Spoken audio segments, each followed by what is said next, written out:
We're going to have our reading now, Psalm 23.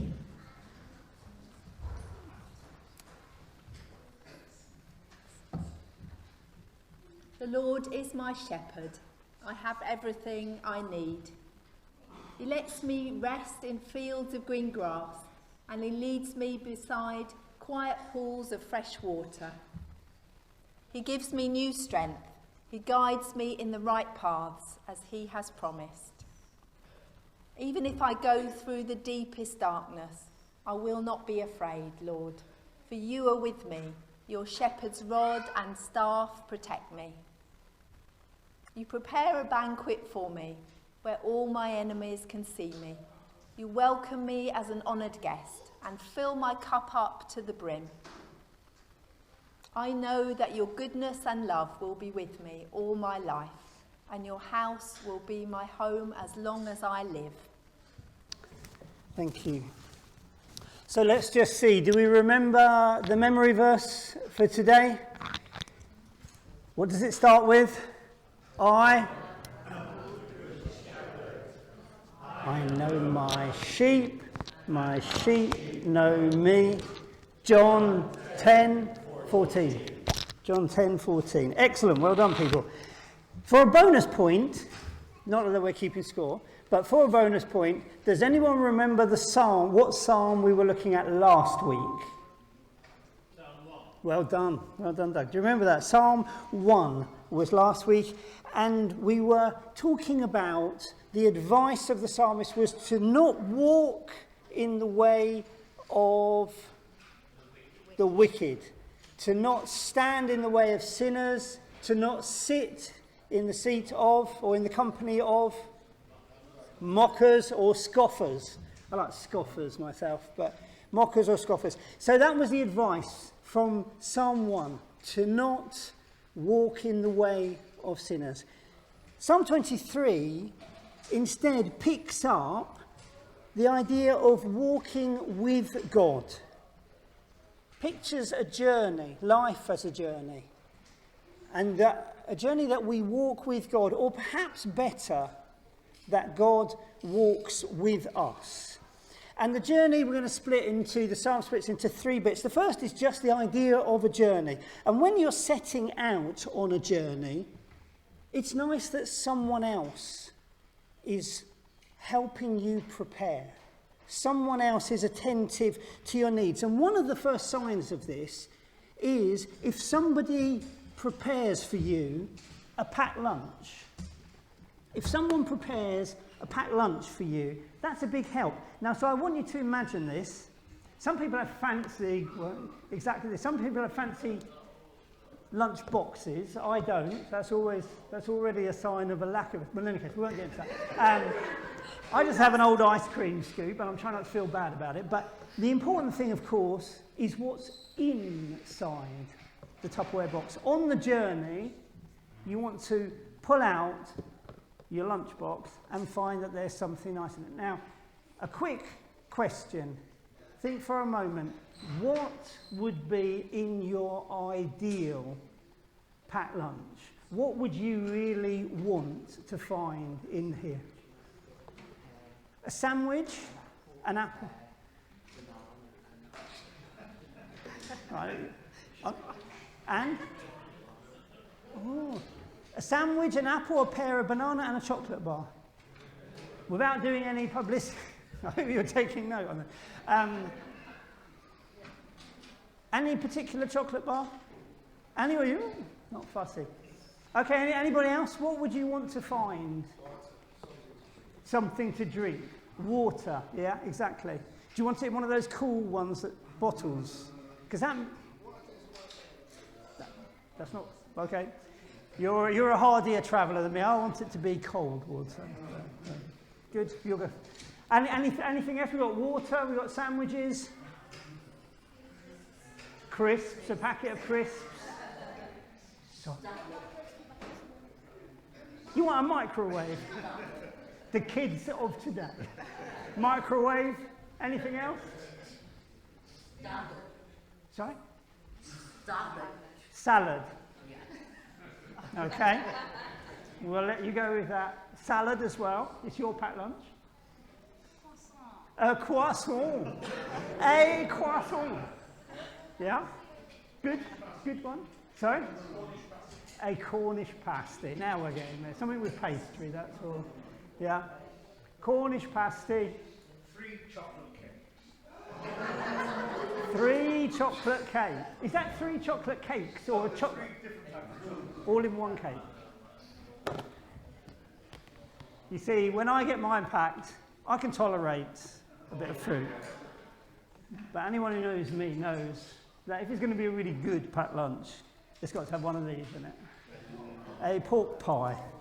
A pork pie.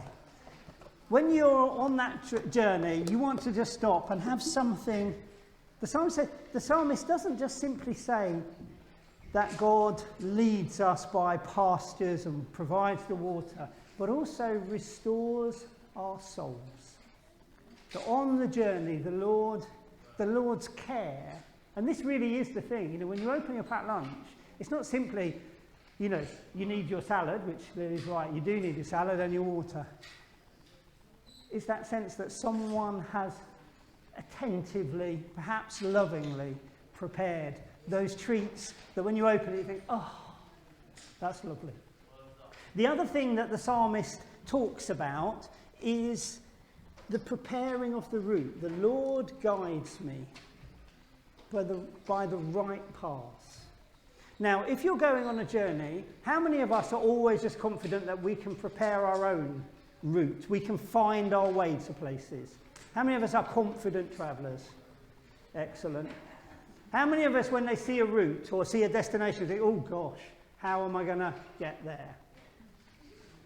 I remember when the very first long-distance journey I went to I went to Kidderminster from Maidstone. And I had a letter telling me where I should be. And the letter said, you get to the bus station, which was one of the destinations, from the coach station, and the centre you want to go to is 2 miles outside of Kidderminster.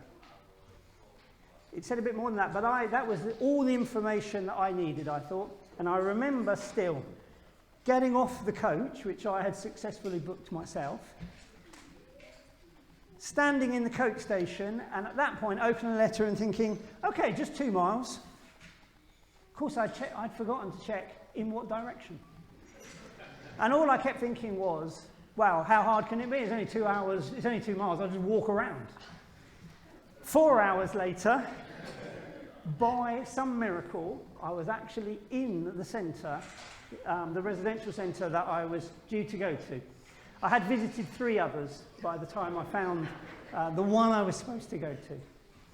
Mercifully, I got married to Claire, who is an expert route planner, and we've gone on. But the psalmist says, you won't find yourself in that situation.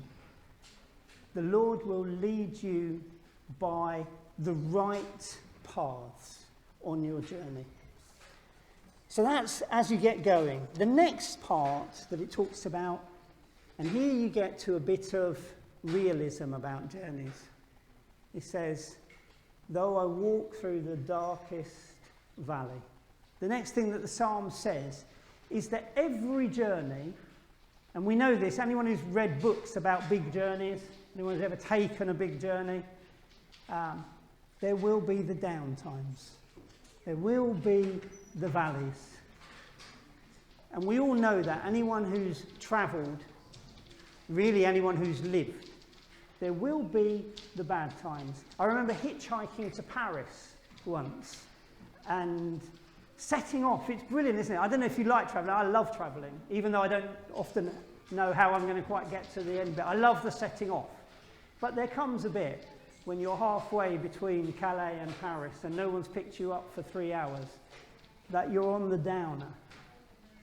And the psalmist says there's a great realism in this psalm. When I pass through the darkest valley, what is the promise there? When I pass through the darkest valley, I fear no evil. Why? Because you are with me. Your rod and your staff, they comfort me. And do you notice this incredible thing that the psalm changes?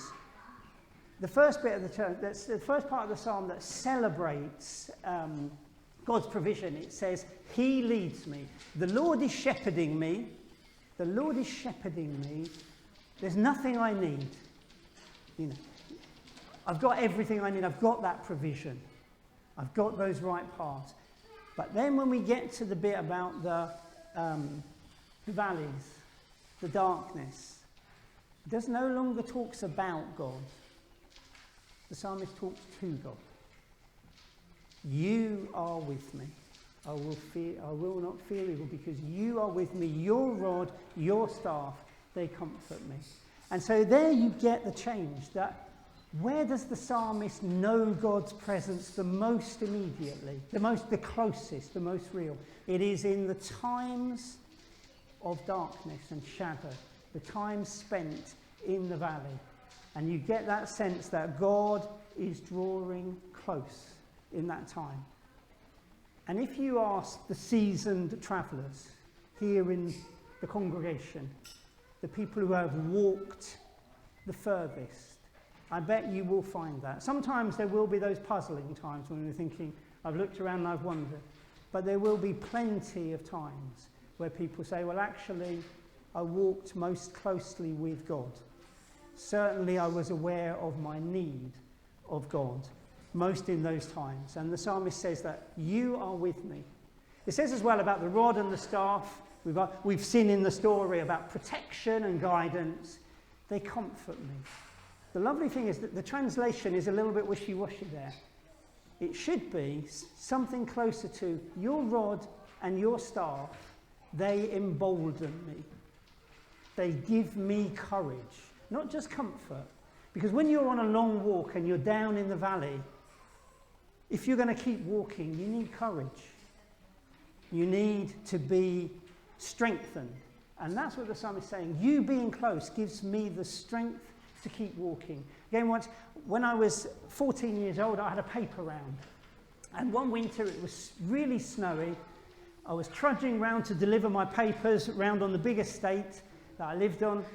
And a gang of bullies came out and pelted me with snowballs. They thought it was hilarious. There's only one person who didn't think it was hilarious. And I ran out of the estate, but I had my big bag. I still had all my papers to deliver. And it's the only time that my dad, when I got home, I just said, that's it. Normally my dad would be the get out and do it kind of thing. But he said, I'll walk around with you on this occasion. And we walked round. I still had to deliver all of my papers. It was still freezing cold. But the bit I couldn't do, I could do then with my dad. The bit I couldn't have done before because of the bullies, I could do because my dad walked with me around that. And that's the kind of thing the psalmist is saying. It's not just comfort, it's courage, it's emboldening because God draws near to enable us to live. The last part of the psalm is the wonderful bit. It's the homecoming. It's the homecoming. Every travel story has a homecoming when people have been out on the adventure and they come home. And the psalm is no different. It says about the Lord laying a table before us as we come home to God.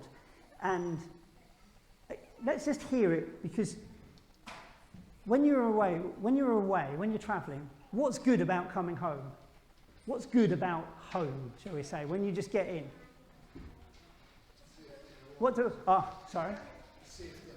Yeah, safety of a warm space. I love that, yeah. That you can flop at home, you're there, it's warm, it's your place.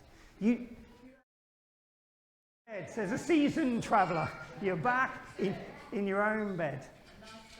A nice cup of tea, with the right tea.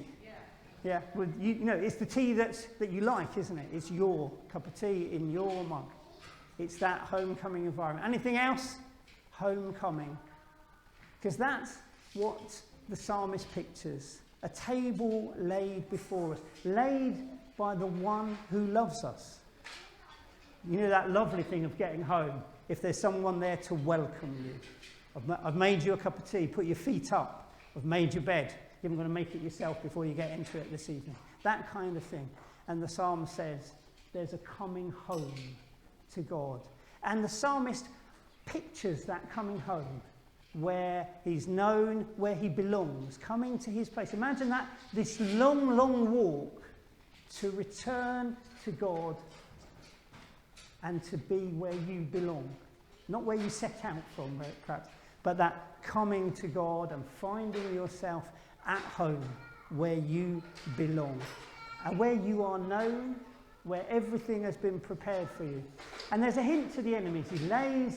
God lays a table before me in the presence of my enemies. It's been a hard journey. I found out not everyone's for me as I go out there.